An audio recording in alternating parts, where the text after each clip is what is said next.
Okay, there we go. So thank you so much, John, for stepping in. We're very pleased to have you again. You're one of our foundational speakers, so it's a great thrill to have you back. So please launch in with your take on current events. And what we'll do is when people want to ask a question, if you could just raise your hand and then we'll pass the microphone to each individual so that John can hear what you're asking. So over to you, John. Okay, thank you, Kate. I'd like to basically make this afternoon a discussion rather than me delivering any kind of a lecture. So people should feel free to ask questions as we go along. I'm sure you'll all have questions which will divert my mind into other tracks other than the ones that I've been thinking about, which is no bad thing. So that having been said, I'd like to begin firstly just by reiterating and outlining the legal position regarding Australia and China in terms of recognition, because this is something that is constantly being contested and questioned, and doubt being thrown about. So the main point is that, number one, Taiwan has been an integral part of China's sovereign territory for many, many centuries. In the 20th century, in 1911, with the establishment of the Republic of China, a province John, of China. every so often. Pardon? You're freezing every so often, just letting you know. But yeah, continue on. It tells me when the connection is unstable, but I'll plough on nevertheless. So even during the Japanese military occupation of Taiwan, Taiwan province was still essentially an integral part of China's sovereign territory. And of course, in 1945, the Japanese Instrument of Surrender, which was a legal document, transferred control of the province of Taiwan to the government of the Republic of China, then led by Generalissimo, as he called himself, Chiang Kai-shek.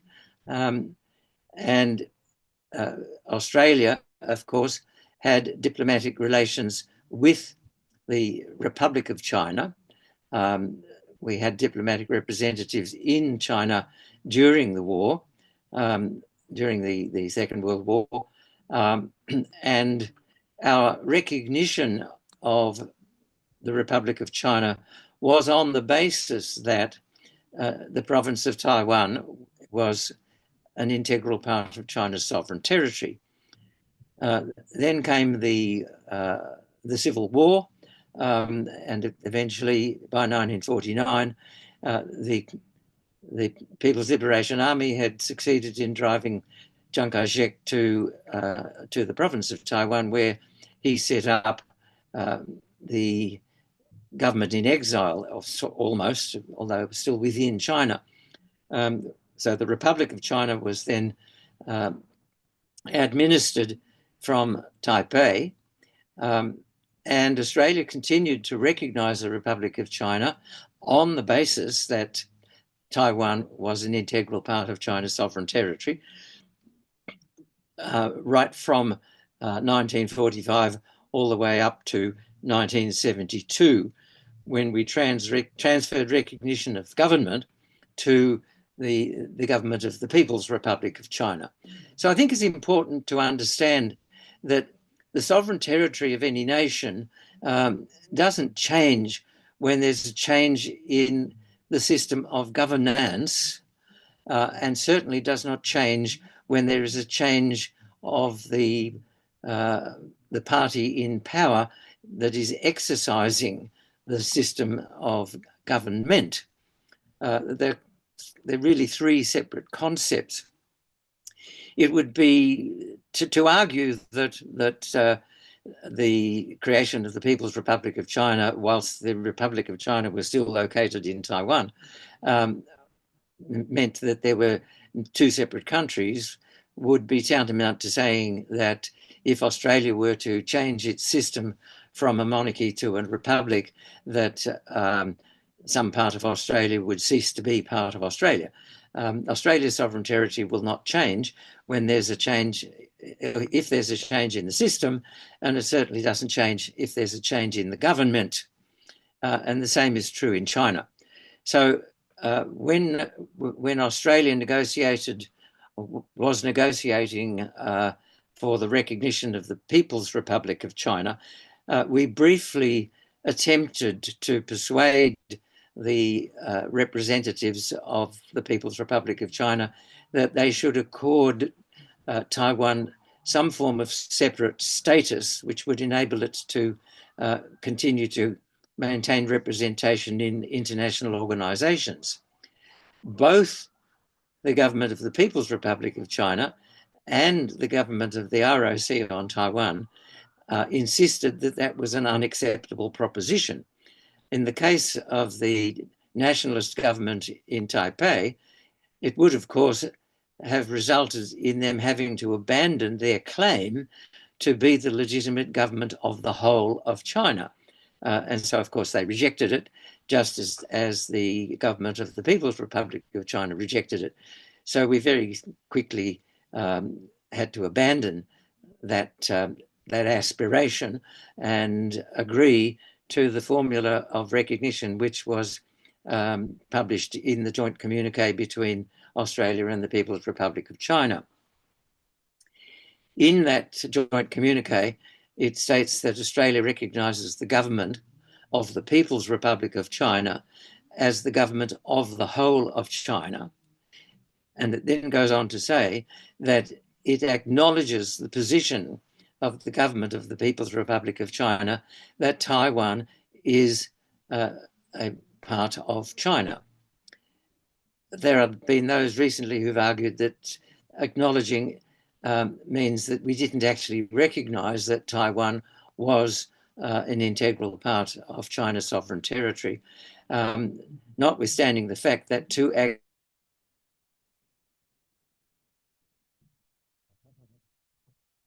we recognised and accepted that Taiwan was an integral part of China's sovereign territory. And that is the legal situation that Australia is in up until today. So when Australia exercises its so-called freedom of navigation operations in conjunction with the United States and sails into and through the Taiwan Strait, we are actually intruding into China's sovereign territory because there are no international waters between mainland China and the province of Taiwan. The national border runs to the east of Taiwan. And so the fact that there is some water between the mainland and the province does not mean that the province has international waters between it and the mainland. So we are actually in breach of the United Nations Convention on the Law of the Sea every time we sail through the Taiwan Straits. That, of course, brings us on to the question of the so-called Chinese flotilla. I think a group of 3 ships, 2 of which were naval vessels, armed naval vessels, and 1 of which was a supply vessel. I don't think 3 vessels make a flotilla in my book, but that nevertheless, the so-called flotilla sailed not down the east coast of Australia, but sailed through international waters to the east of the coast of Australia. At no point did the Chinese vessels enter into Australian territorial waters. So, as the Australian Defence Department itself said in its first news release on the subject, it said that the Chinese vessels at all times behaved strictly within accordance of international law. They did nothing illegal, which is, and then the Defense Department in its statement at the end actually admitted that Australia, on the other hand, for decades had been conducting similar operations in the South China Sea, claiming that Australia was always sailing in international waters,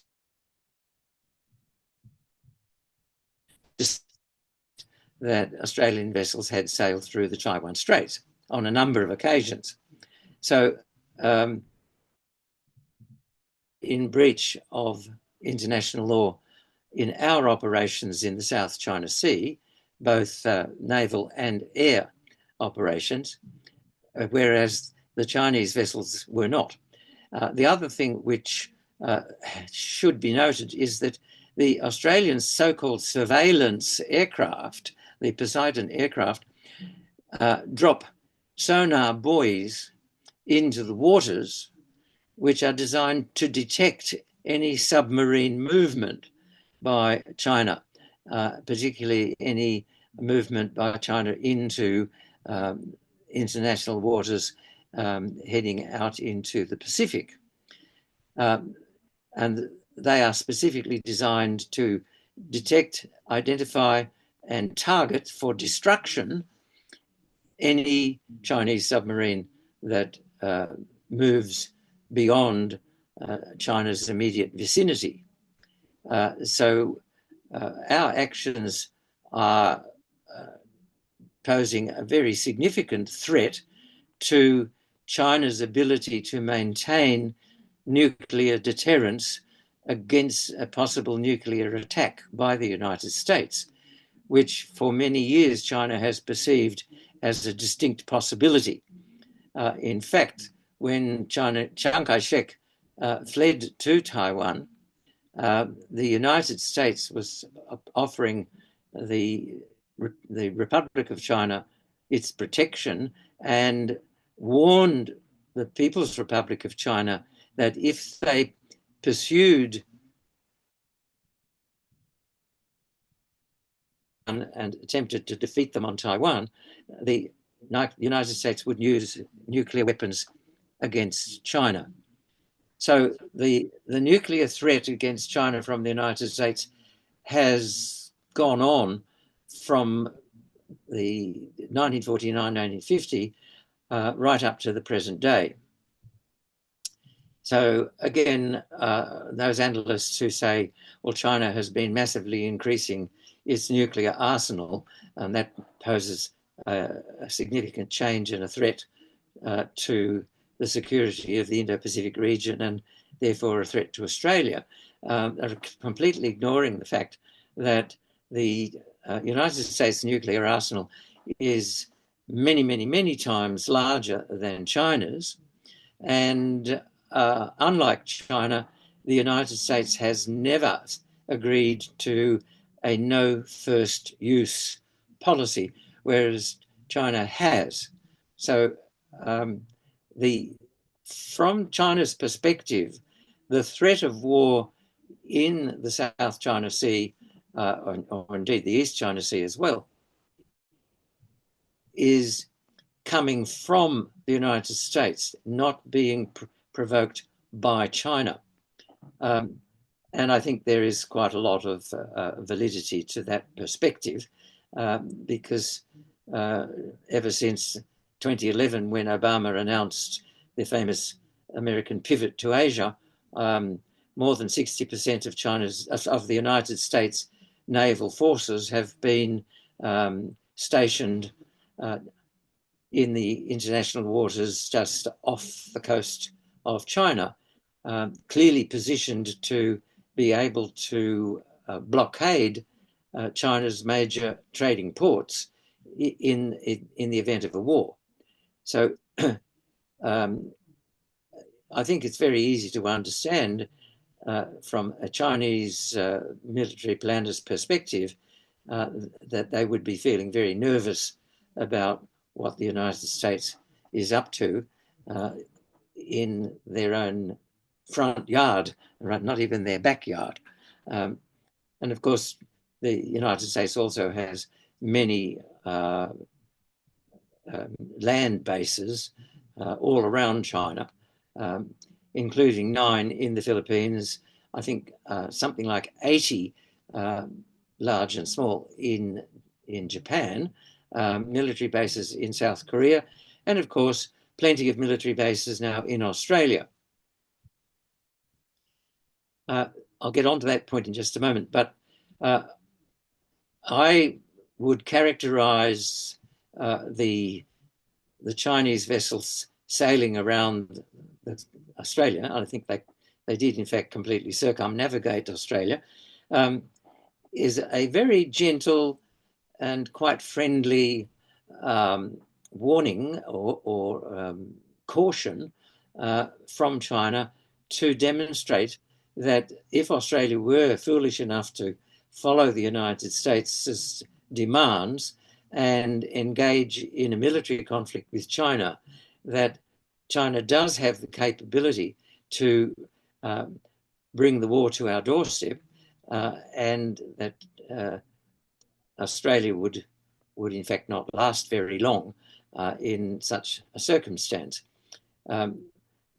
If Australia were to follow the United States' direction and engage in a military conflict against China, it would completely destroy our way of life, if not our infrastructure, because we would lose our trade, which our economy depends very heavily on. I believe our export earnings, at least 40% of our export earnings are actually earned from China. So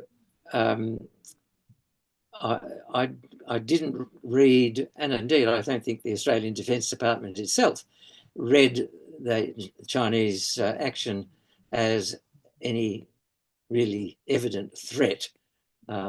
It was, of course, immediately taken up and beaten up into hysteria by the mainstream media, whose role is always to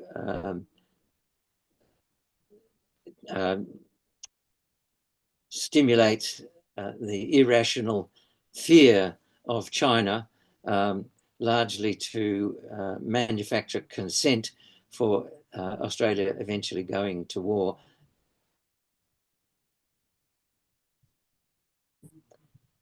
The actions by Donald Trump in pursuing what he calls peace in Europe, which involved throwing Zelensky under a bus and making it very clear that the United States basically was prepared to completely sacrifice Ukraine for its own ends. And the main objective of seeking a solution to the conflict in Ukraine, which has, of course, been a war by NATO against Russia since its inception, is basically so that the United States will be able to release the enormous resources that they have been pouring into Ukraine, to redirect them to the objective of containing China. In fact, some American leadership have talked of stifling China. So it's peace in Ukraine is not likely to bring much. I think it is likely to increase the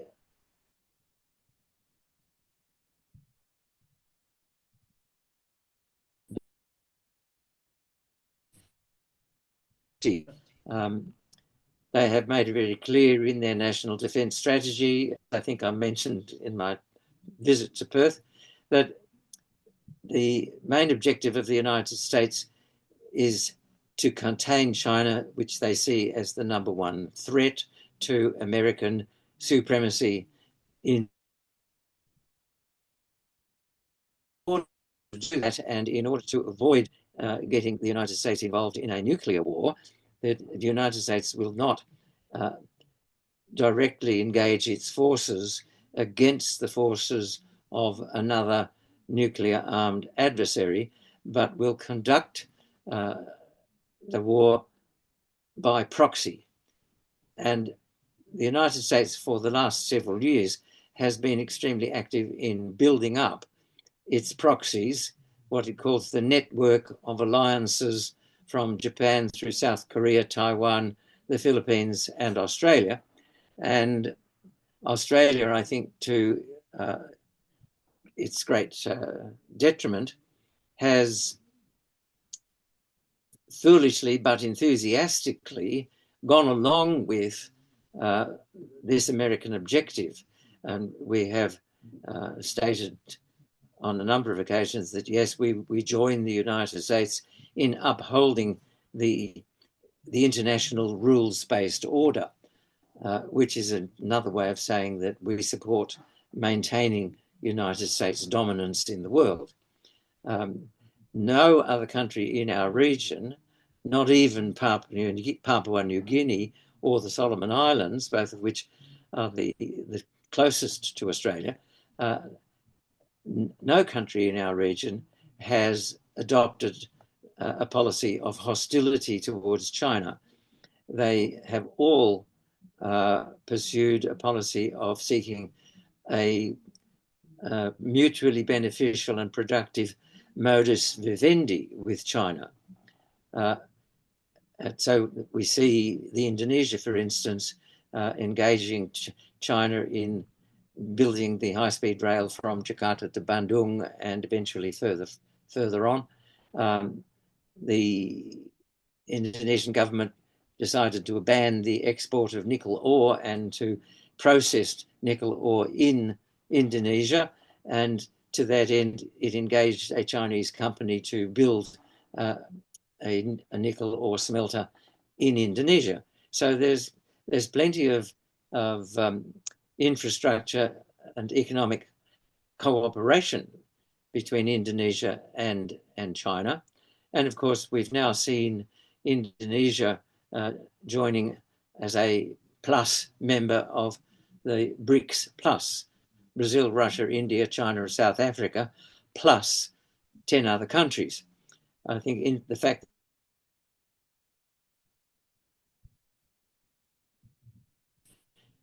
is very significant.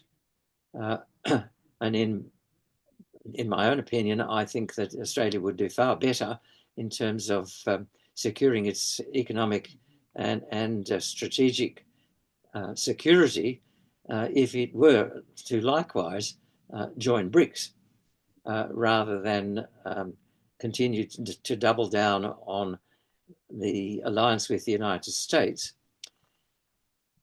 Of course, Trump's actions with regard to Ukraine have provoked lots of observers in Australia, and particularly people with far more influence over policy than I, to begin to question whether Australia could rely on the United States to come to our defence in the event of a war.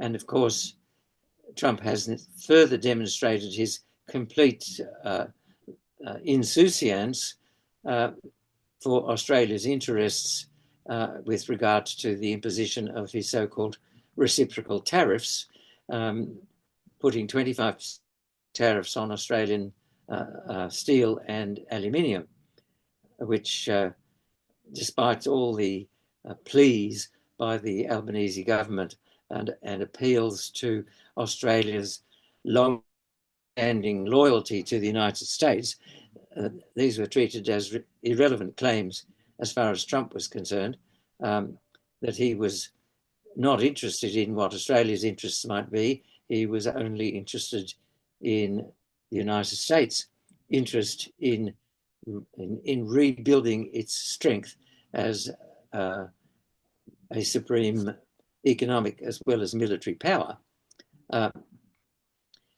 So all of these actions by Trump, which are detrimental to Australia in the immediate term, I see as potentially a very good thing, very advantageous, in that they have prompted, for the first time ever, really since 1971, a questioning of the reliability of the United States as a source of guaranteed protection for Australia.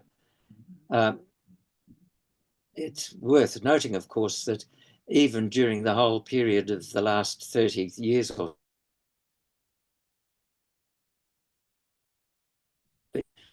of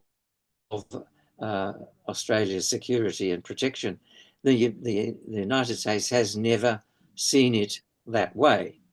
In 1971, when we were blindsided by Kissinger and Nixon with the secret visits to Beijing to pursue recognition of the People's Republic of China, whilst Australia was still adhering to recognition of the Republic of China, we, in the Department of Foreign Affairs, a small team of us, wrote a policy planning paper on the 21st of July 1971, in which we said that it would appear that we could not rely on the United States to take Australia's interests into account in the pursuit of its own policy objectives in our region, and that accordingly the ANZUS alliance should mean less to us in the future than hitherto, and that Australia should develop independent foreign and defence policies based on Australia's own interests and the interests of our near neighbours.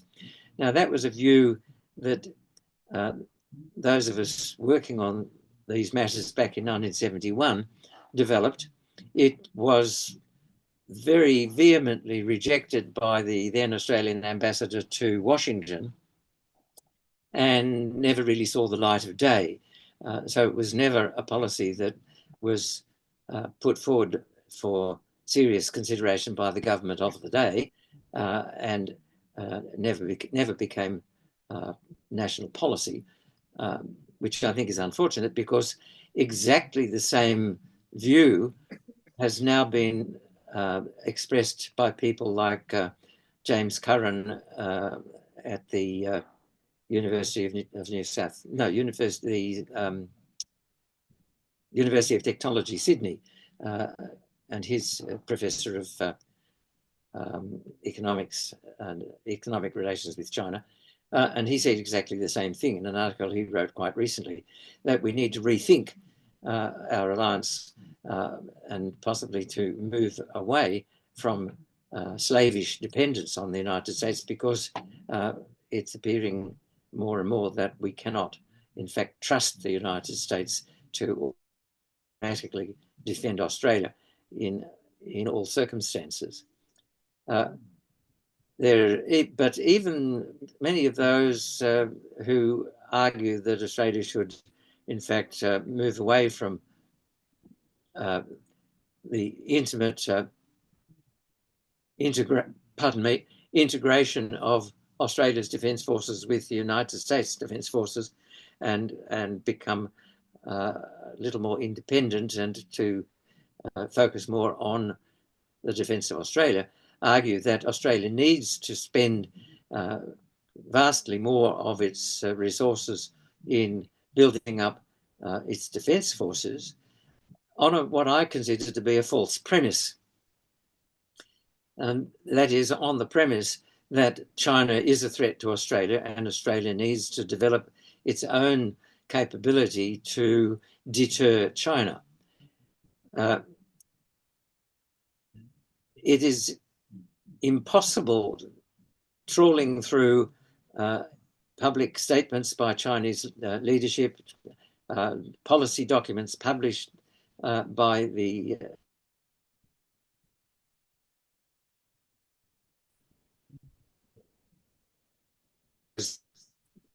binding policies which are reached and effected by the National People's Congress, have never indicated in any way that China views Australia with any degree of enmity. And every time Australia has indicated in its public statements that it's believed that we have something to fear from China, China has reacted by reassuring Australia that Australia has absolutely nothing to fear from China, and China values a mutually beneficial relationship between Australia and China, and will do nothing to upset or destroy that. So we still suffer from this delusion that China is an expansionist power in the region.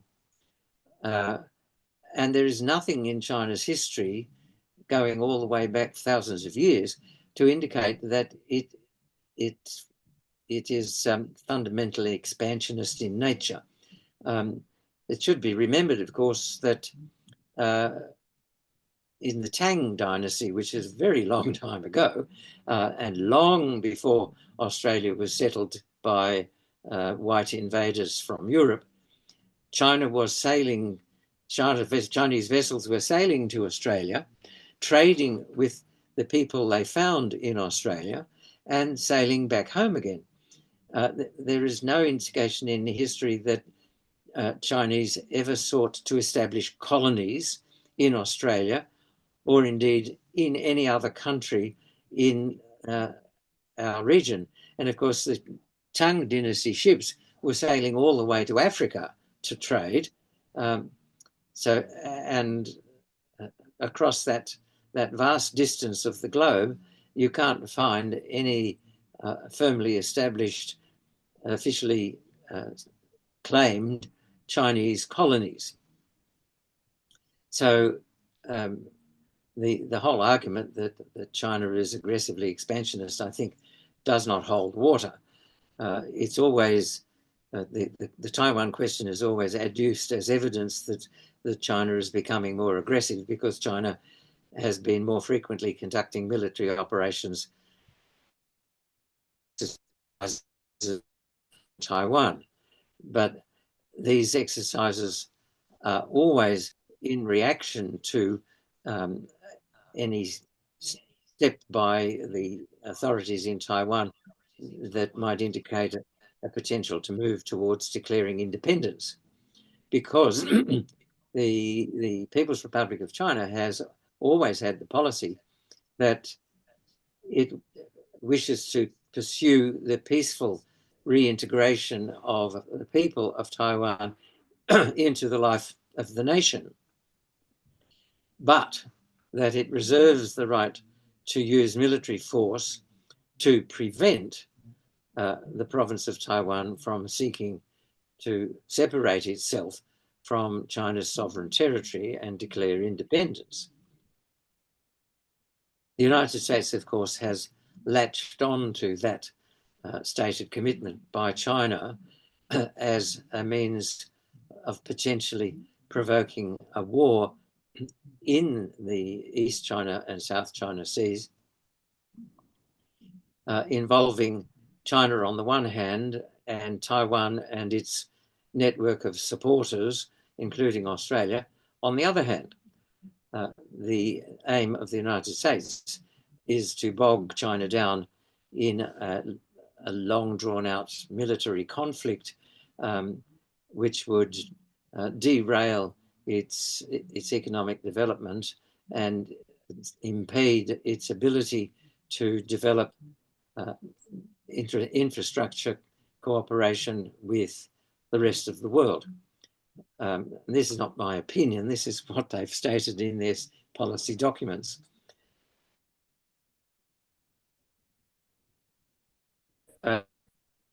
I believe it would be very much to Australia's advantage to recognise Trump's actions, that it would be very much in our interest to move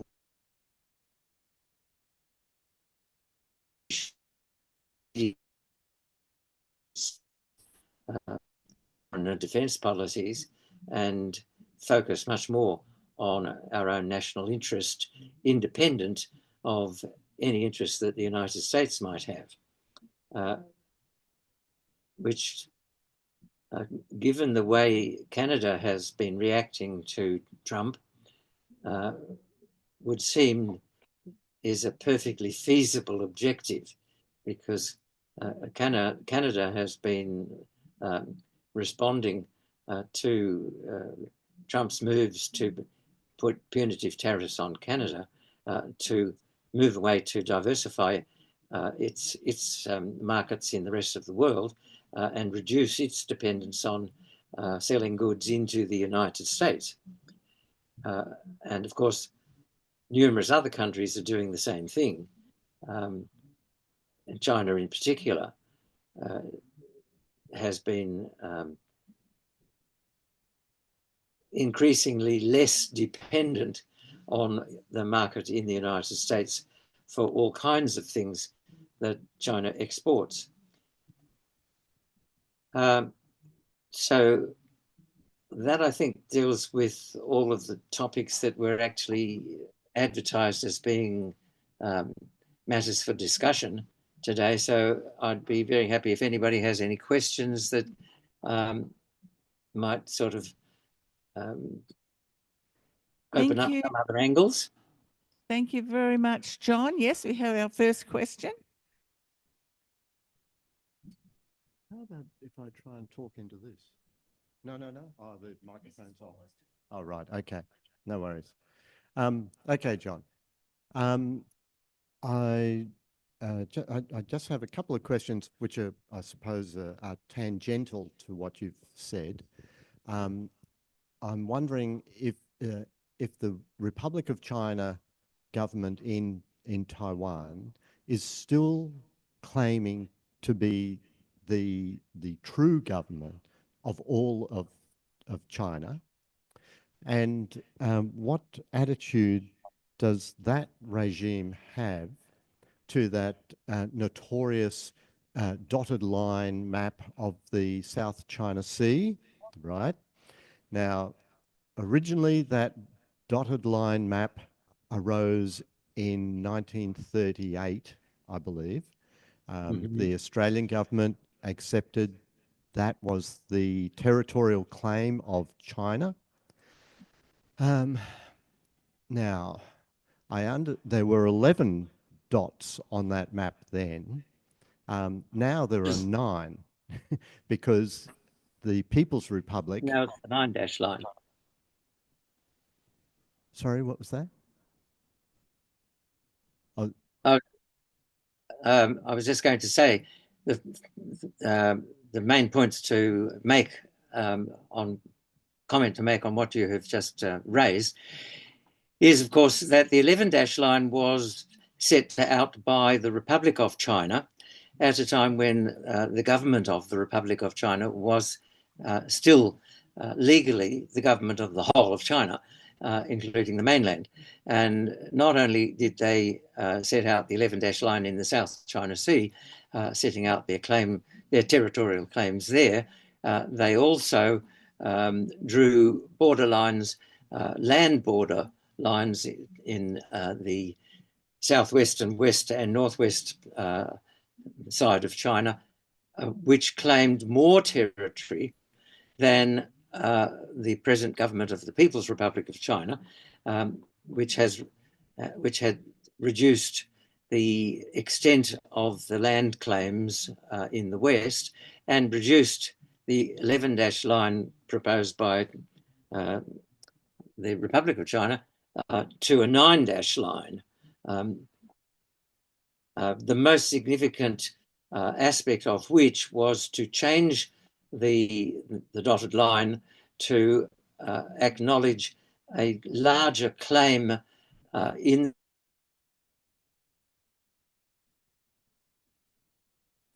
the South side, China Sea. The first of your question, the government in Taipei, which has only fairly recently transformed from a military dictatorship into a parliamentary electoral democratic system, How democratic it actually is a bit open to debate by some people, but nevertheless, in that evolution, the constitution under which the system of governance operates in Taiwan, which is the Constitution of the Republic of China, has never been changed. So constitutionally, the government in Taipei still claims that the Republic of China is in fact the government of the whole of China, including the province of Taiwan. So so neither side in this civil war has ever actually contended that the province of Taiwan is a separate legal entity from the rest of China's sovereign territory. There is the president, Lai Ching-te, who is a DPP president, won the presidency with a minority vote in the last presidential election. The opposition to the policy of moving towards independence amongst the people of Taiwan was 60% against the DPP, but the DPP had a plurality because the other two parties that were contesting the presidential elections split the vote between them. So the fact that the current president of the government in Taiwan appears to favour the possibility of independence does not mean that the people of Taiwan agree with him. Yes, and of course, what's the claim that the current administration in Taiwan makes for the territory of China? Is it still that extensive claim that you've just mentioned a few minutes ago? Yes, because that's the Constitution. In that case, Australia is opening itself up to absolute insanity.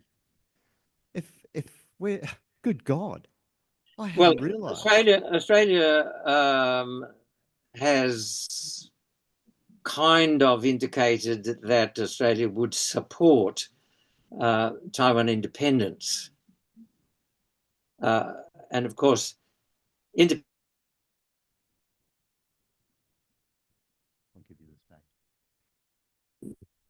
people of Taiwan would have to relinquish their claim to the rest of China, which, as I said, is still standing in the constitution under which the government of Taiwan continue, or the governance, the parliamentary system and the presidential system and the actual government that in the various ministries, the whole system operates under the constitution that they carried with them to Taiwan when the nationalists fled to Taiwan way back in 1948-49. So yes, you're quite right in your perception that currently the government in Taiwan, at least technically, still maintains a claim over everything that was designated in the maps that it put out when it was the Republic of China, including the 11-dash line. So Taiwan's claims as China in the South China Sea are larger than the People's Republic of China as China claims in the South China Sea. Australia is, I don't think anybody in the Australian government or even in Australian political circles has ever suggested that we should revert to the recognition of the Republic of China as the legitimate government of the whole of China. But there are plenty of politicians who support and encourage operate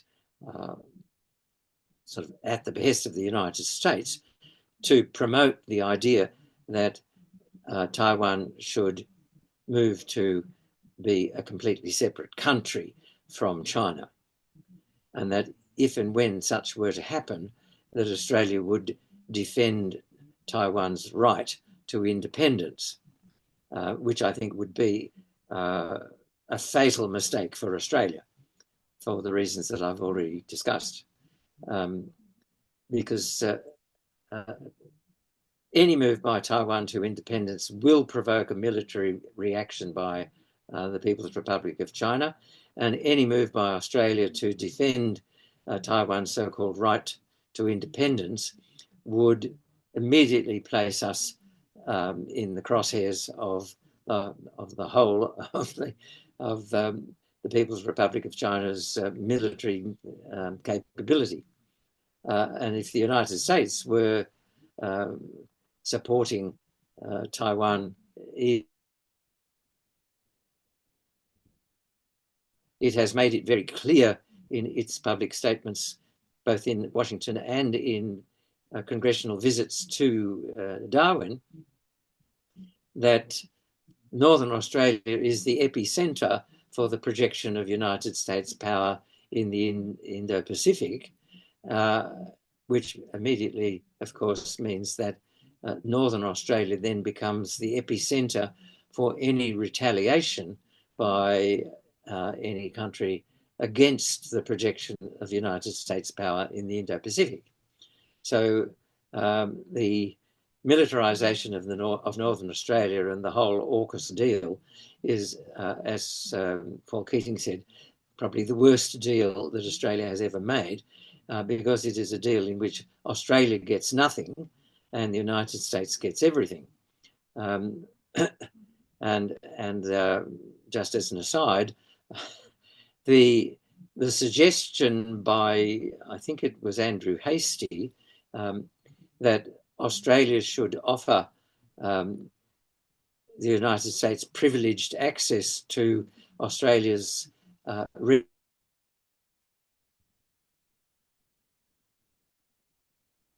for the United States remaining committed to Australia, we missed that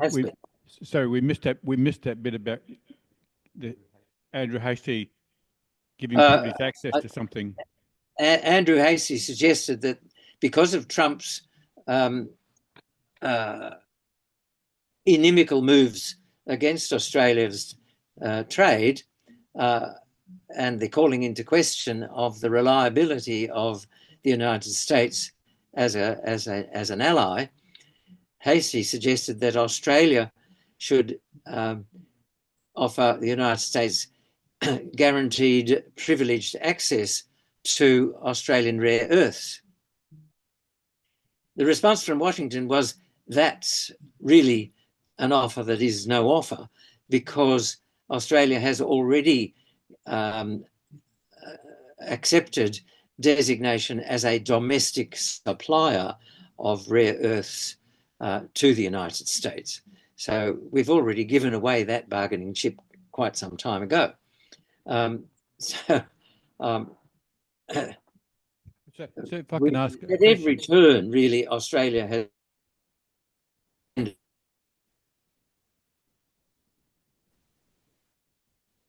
sovereign rights in all sorts of areas, economic, political, military, and so on. We have very little sovereign agency in any aspect of what one might call Australia's national interests.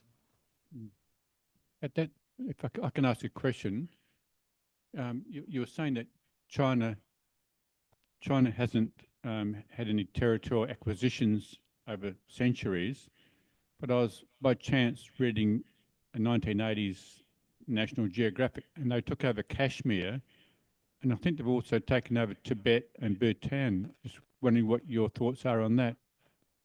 I'm not aware of China having taken any territory in Bhutan, and the border disputes the territory that's concerned in these border disputes are pretty small slivers. They could hardly be described as a colony, because they're not been occupied by any kind of a Chinese administration.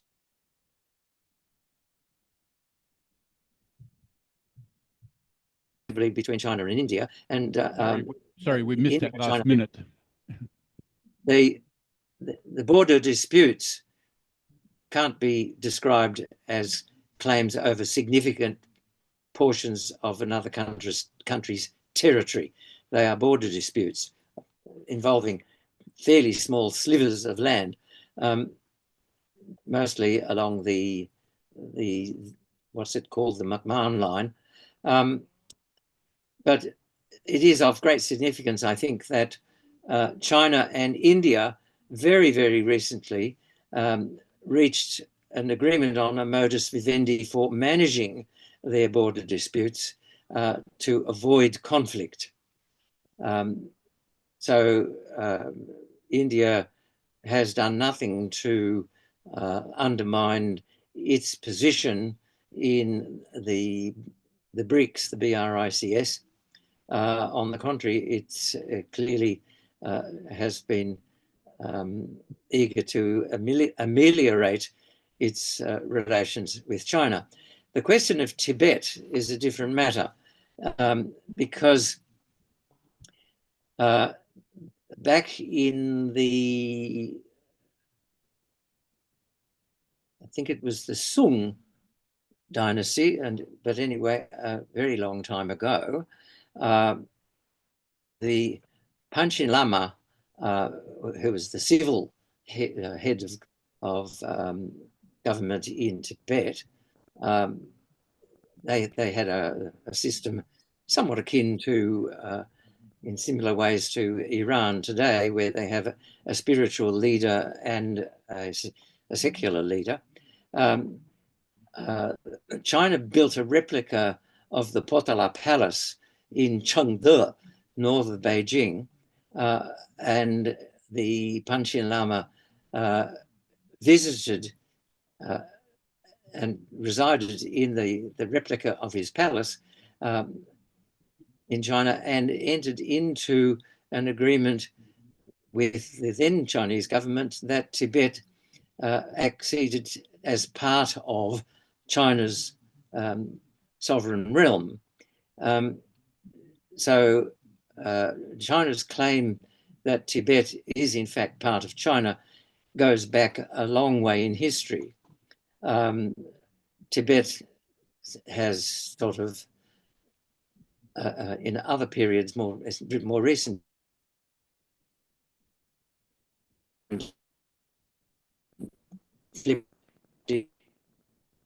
China's control, but ever since the People's Republic of China, Tibet has been officially an integral part of China's sovereign territory in the same way as the province of Taiwan.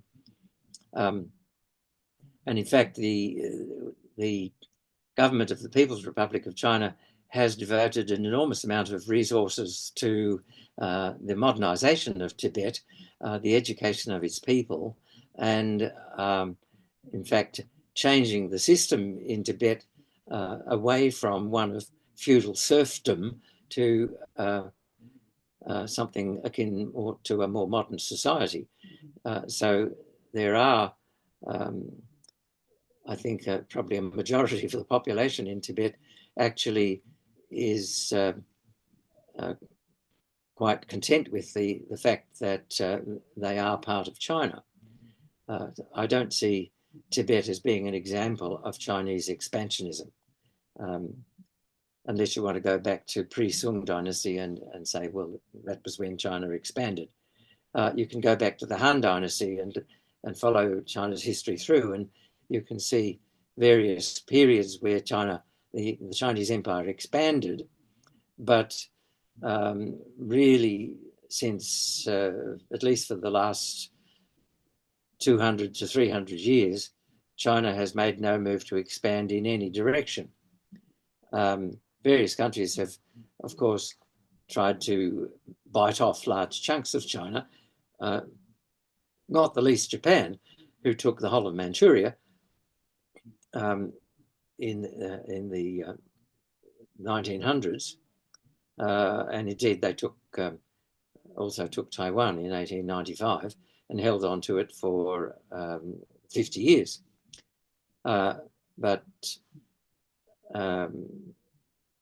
I can't think of any examples where China has actually deliberately expanded its territory. As I said, it's had territory from time to time snatched away from it, and which it has been able to regain, including Hong Kong, of course, which was snatched by the British under military duress, and has eventually been returned to China. But during the whole time of the British occupation, there was never any question that Hong Kong was part of China's sovereign territory. It was just that Britain had established a colony there for 99 years, after which it would have to relinquish control of Hong Kong, which of course it did in 1997, I think it was. John, I've got a question. It's Kate here. Can you hear me? You'll need to be a bit closer, bring the microphone a bit closer to your mouth. Right, I'm doing my best. I'll talk really loudly. This is a more personal question, John. It's about whether you, following your positions on China, whether you have any evidence that you're under any particular surveillance by Australia's security, and should we, this group here, be cautious about, I suppose, garnering negative attention from Australian security agencies? The answer to the first part of your question is no. I have not yet seen anything that would alert me to surveillance. But having said that, I have no doubt that note is being taken of the views that I'm expressing.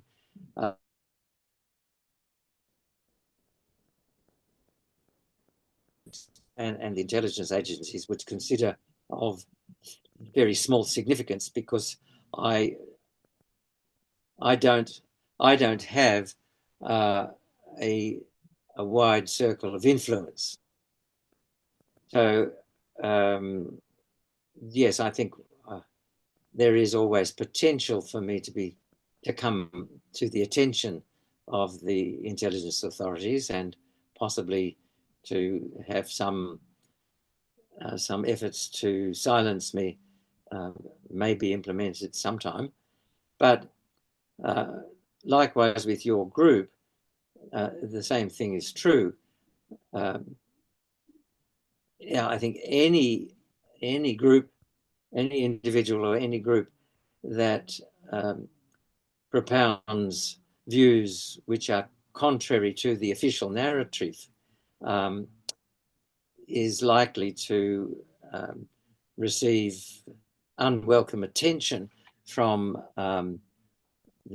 the intelligence apparatus, because it is still driven largely by the United States and the UK. And of course,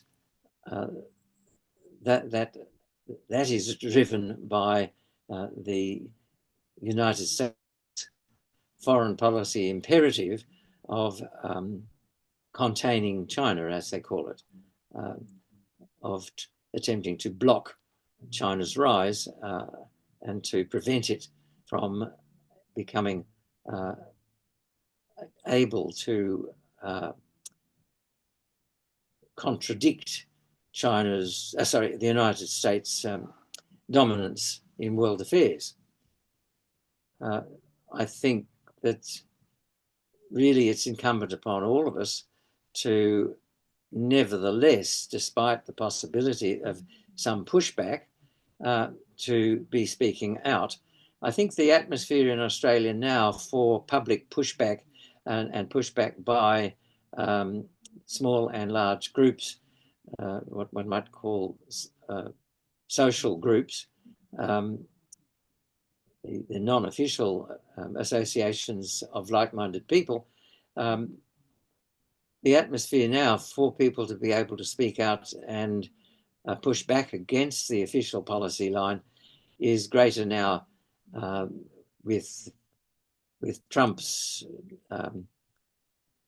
bullying braggadocio than it has been in years. So should all of us be seizing the opportunity to raise the volume, particularly the volume of the demand to ditch AUKUS.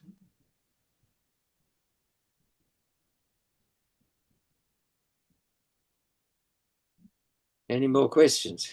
Yes, we've got a question from Jia Wei, who's from Xi'an University.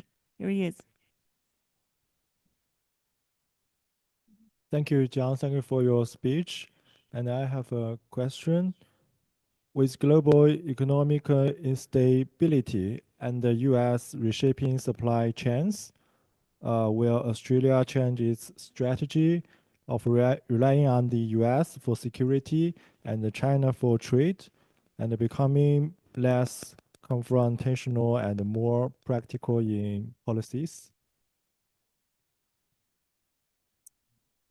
Well, it's a good question to which I don't know the answer. I, as you would have gathered from everything that I've said so far, I am very much in favour of what you just said, that the policy of relying on trade with China for its prosperity and relying on the United States for its security has become a mutually exclusive proposition. The more we rely on the United States in security terms, the more difficult our trade with China becomes. And the more we rely on trading relationships and other friendly, mutually beneficial cooperation with China, the more difficult our defence alliance with the United States becomes. So it's a question really of what I would call a cost-benefit analysis. People in power in government and in Parliament and so on, I think should be looking very closely at what we have to gain from moving to a position of much less hostility towards China and attenuating our defence arrangements with the United States, and what we have to lose from strengthening our defence arrangements with the United States and thereby attenuating our trading relationship with China, and weighing up those two sides and coming to a realistic conclusion. I don't know whether Australia will follow the recommendation which first saw the light of day in 1971 and attenuate its defence arrangements with the United States and pursue a policy of independent defence for Australia, and at the same time pursue a policy like all our near neighbours of foreign policy of friend of all and enemy of none, which I think would be the ideal situation for Australia to move into. But of course, over very many years, the United States has made it very plain that there are significant risks to Australia in any way undermining the United States military dominance in Australia. I think if you were at the meeting that I attended in Perth, the IPAN meeting, I think you would have heard me say that back in in the 1970s, when Prime Minister Gough Whitlam was threatening to cancel the lease to America for Pine Gap, the American surveillance station 27 kilometres outside Alice Springs, a State Department cable was sent to Ambassador Marshall Green, who was then the American ambassador in Canberra, advising him that the United States had a contingency plan to use military force in Australia to retain Pine Gap if Whitlam were to be re-elected. So I have a very strong feeling that Australian governments have always doubled down on the alliance with the United States because of their fear of what the United States could do to Australia if we in a sense turned our backs on the so-called alliance, which has always been designed to serve the projection of United States power in our region, and has never been designed to serve for the protection of Australia. Thank you. Any last comments from the floor? Any observations? One question, 1 minute. John, Yeah. Ching Lai here. When you say that United States expects the proxy war, Australia being one of the proxy, how are they expecting Australia to fight China? I just cannot see it. I'm not sure I Proxy understand. war. Yeah. So South Korea, Japan, the Philippines, Australia will fight a proxy war on behalf of United States. How do they envision that to happen? How are we fighting China? Well, they envisioned that we would be able to fight China because we'd have all those wonderful nuclear submarines that we're going to buy for $368 billion, and that we could use them in fighting China. It's becoming increasingly obvious that it's unlikely that we will ever receive any of those nuclear-powered submarines. And in fact, policy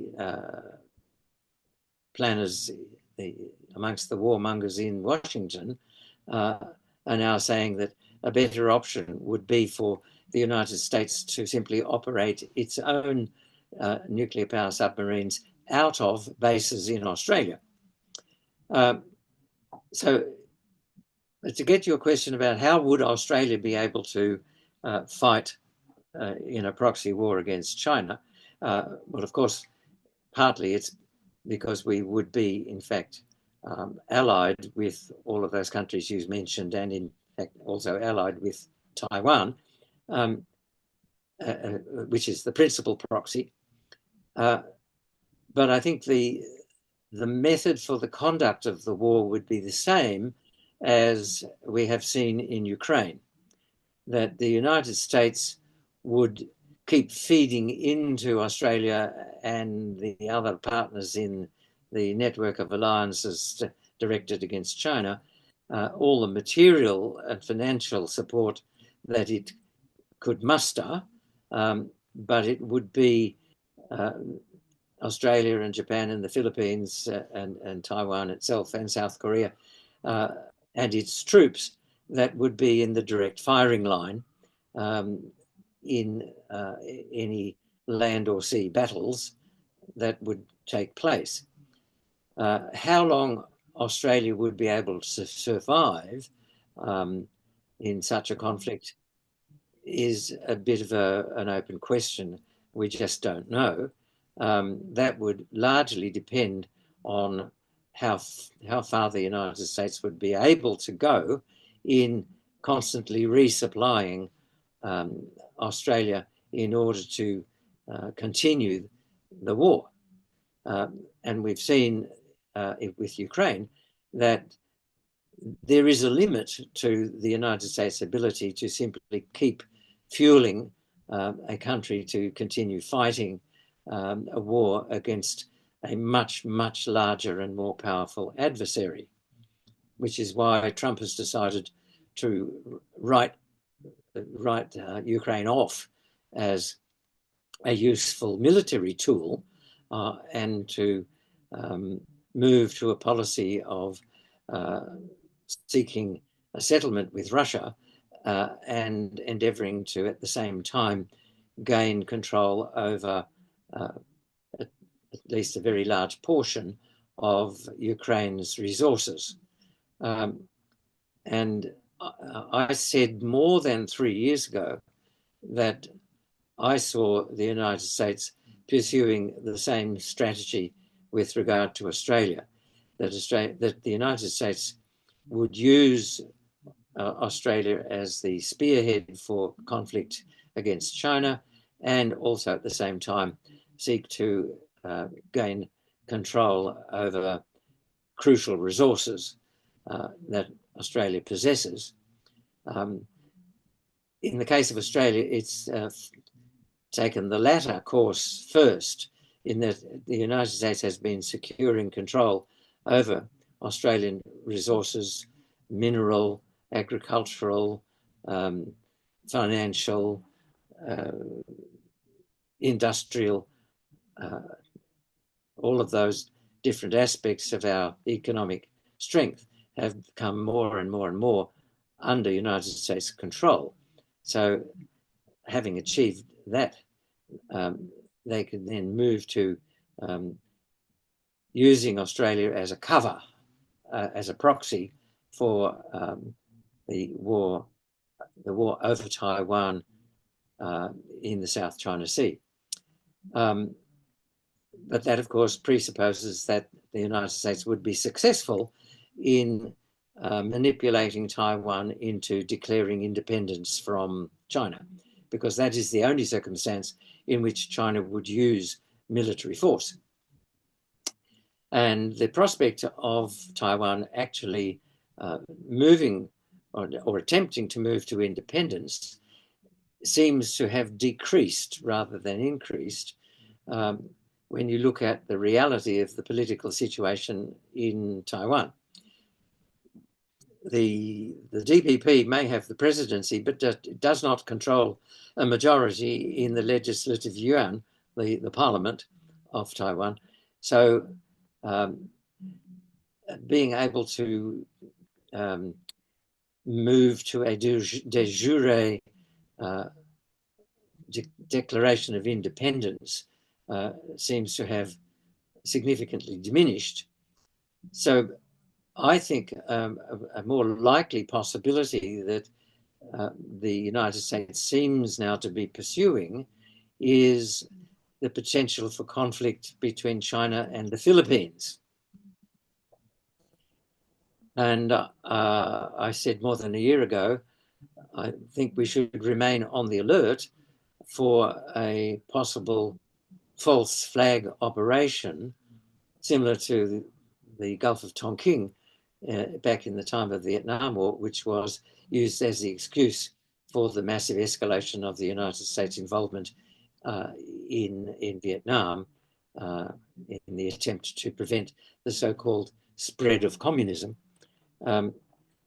The United States has been egging the Philippines, with Australia's cooperation, has been egging the Philippines on into more and more provocative behaviour in the South China Sea in respect of the Chinese military bases on islands in the South China Sea.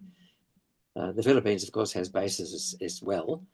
Taiwan itself has a military base, at least one military base on a little islet in the South China Sea. Vietnam has several, I don't remember the count. Malaysia also. So all of the claimants in the South China Sea have established bases on little islands and shoals and atolls in that area. China, more than 2 years ago, reached an understanding with all of the claimant countries, again, on a modus vivendi for managing their competing claims, to which Philippines was also a party until the presidency changed in the Philippines and the United States puppet Ferdinand Marcos Jr. Became the president and moved to a policy of more automatic adherence to United States demands, and it was he who allowed the United States to increase the number of military bases in the Philippines from 4 up to 9. So there are now 9 United States military bases in the Philippines. So I still think there's a possibility that the United States will stoke the situation between China and the Philippines to the point where there is a strong possibility of military conflict, and would then very likely stage a false flag operation to enable the Philippines to claim that China had launched a military attack against the Philippines, and that all of the Philippines allies, including Australia, should come to the defense of the Philippines. So one way or another, the United States is still aiming to stir up military conflict in the South China Sea. And of course, we just have to hope that neither Taiwan nor the Philippines will be foolish enough to actually go along with what the United States is trying to do. Of all of the countries in the network of alliances, Australia is the one that is most inclined at the moment to follow United States orders with regard to the South China Sea. So Australia participates with the United States in its putative freedom of navigation operations, for instance, in the South China Sea, which, as I've explained, actually in breach of the provisions of the United Nations Convention on the Law of the Sea, which does not actually endorse the concept of freedom of navigation in the form that the United States claims it. And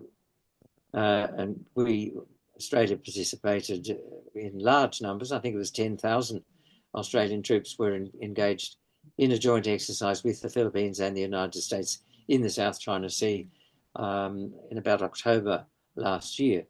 So we're still pursuing this very schizophrenic policy of adhering to United States military objectives in the region, while at the same time trying to pursue a beneficial trading relationship with China. And so the excuse that's given for our defense posture of we have to defend our trade routes, of course, is the literal definition of an absurdity, because the trade routes which we maintain must remain open and free are the trade routes upon which China depends more than anyone else to be able to trade with us and the rest of the world.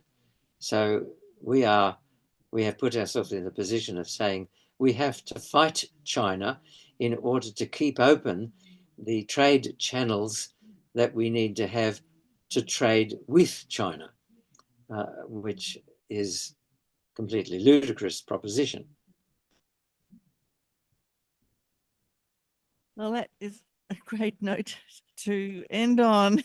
Well, We there is laugh or something. There is scream another or point I'd like cry. to there's another point I'd just like to make to everyone, and that is earlier this year I commissioned a caricature artist to produce a series of political cartoons on the theme of anti-AUKUS, which portray the Liberal Party in the person of Dutton and the Labor Party in the person of Trump as Tweedledum and Tweedledee, standing guard over the AUKUS war chest with various supplicants. A student has collapsed under the burden of the HEX debt, pleading with them to lift the burden off his back. And Tweedledum and Tweedledee say, sorry, mate, we need this money for our war against China. And at the bottom of the cartoon, reject Tweedledum and Tweedledee. I assume everybody knows who Tweedledum and Tweedledee are. We'll you know your explain Alice- it to Alice others, in yes. Wonderland. Tweedledum and Tweedledee always spoke with one voice or completed each other's sentences and so on. I've heard other descriptions of the Labor and the Liberal Party as a duopoly, or as George Galloway says, two cheeks of the same arse. And I believe in this coming election is absolutely vital for any prospect of a change in direction for Australia, that both Liberal and Labor are fundamentally rejected by the Australian electorate in favour of any third option you care to choose. And there are quite a number of third options available now that have come forward. But the creation of a very powerful crossbench is the only way that we're likely to get any policy change in the foreseeable future. So what I was going to ask this group was, if I email these cartoons to you, would you be willing to distribute them through your social media networks as widely as you possibly can to anyone who you think might actually be persuaded to that point of view? Yes, of course. Please email it through. Thanks. So when I'm finished here today, Kate, if you don't mind, I will email them to you. I have to email one. I have to email them one by one because apparently they're too large to put in a single email. But I'll email them one by one to you, and then I'll leave it to you and the members of this group to reproduce them electronically amongst each other, and then distribute them, as I said, through all your various social media platforms that you have access to. I don't have a significant degree of access across the internet, I can't really afford to develop it. Sure. And anybody who wants to... We all have multiple groups that we belong to, so we can certainly forward it on. And anybody amongst you who feels inclined to print them off and use them as handouts at rallies, please also feel free to do so. I spent $2,250 creating these cartoons. I can't afford to print in large numbers in order to just distribute them to people as handouts. So we have your permission to do so. Yes, exactly. I've made it very plain that they are in the public domain. I have no intellectual property rights over them, nor does the artist who created them for me. He explicitly renounced any intellectual property claim as part of my agreement to purchase his services. So Good job. They're completely free to anybody to use, reproduce, print, and hand out in any format that they find convenient. But I'm just anxious that as wide a distribution as possible, because I think they're quite punchy and they will hit the average voter in the eye with a hip pocket concern. So they deal with homelessness, the homeless begging for assistance in affording a home, and the same answer coming from Tweedledum and Tweedledee: sorry, we need this money for our war against China. The HECS debt, the healthcare system, which is breaking down, certainly here in Victoria, the whole education system, and the cost of living, which of course is everybody is feeling the effects of the rising cost of living, and nothing that the government is doing is going to alleviate it much, despite the advertising campaign by the Labor Party at the moment. And the notion that they can find $368 billion, that amounts to $35 million per day for 30 years. Oh, I think unbelievable. A great deal of alleviation of the financial difficulties that the average Australian citizen is now facing could be alleviated by using $35 million a day for much better purposes than buying submarines, which we will probably never get. John, thank you so much for another very interesting presentation, fascinating, eloquent as always, as we've come to expect. So thank you so much. Let's hope we can keep in touch. I will be in Melbourne in just over a week, so maybe I can... We could meet up. I'd love to meet up with you. Great. Take you out for coffee. Yeah. A vote of thanks from our participants today. Thank you. Good. Well, I should thank you, Kate, for giving me the opportunity of speaking to a group as far away as Western Australia, hopefully to strengthen the whole public movement against this absurdity of AUKUS. So, you know, I'm very grateful for the opportunity you've provided me. Right. Thanks so much, John. We'll be in touch. Okay. Bye-bye. Well, I'll bid you all farewell and close off.